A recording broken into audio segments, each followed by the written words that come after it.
నిన్న ఆస్ట్రేలియాలోని సిడ్నీ నగరం దగ్గర బాండీ బీచ్లో కాల్పులు జరిగాయి. ఆ విషయం మనందరూ తెలుసు. దానిలో 11 మంది చనిపోయారు. అయితే దీనిలో ఒక గొప్ప మానవతా సందేశం కూడా వచ్చింది. ఒక వ్యక్తి ఆ బాండీ బీచ్ దగ్గర, ఒక ముస్లిం వ్యక్తి అహ్మద్ అల్ అహ్మద్ అని చెప్పి, అతను సిరియన్ రెఫ్యూజీ అనమాట. సిరియా నుంచి దాదాపు 10-15 సంవత్సరాల క్రితం ఆస్ట్రేలియాకు వచ్చి ఒక చిన్న షాప్ నడుపుకుంటున్నాడు. అతను ఆ టైంలో బాండీ బీచ్ దగ్గర కాఫీ తాగుతున్నాడు.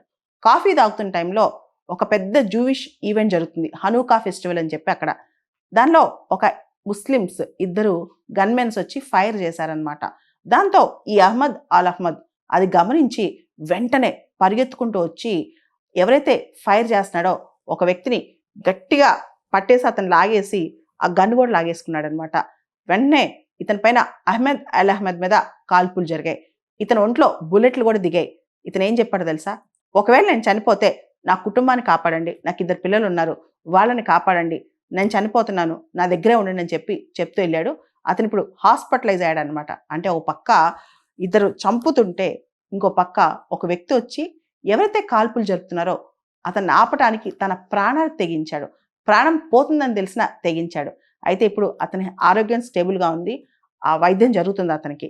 ఇతని వయసు 43 సంవత్సరాలు. అహ్మద్ అల్ అహ్మద్ ఇతని పేరు. ఈ బాండీ బీచ్ ఏరియాలో కాఫీ తాగుతూ ఇదంతా చూస్తే వెనక నుంచి నక్కుతూ వచ్చాడనమాట.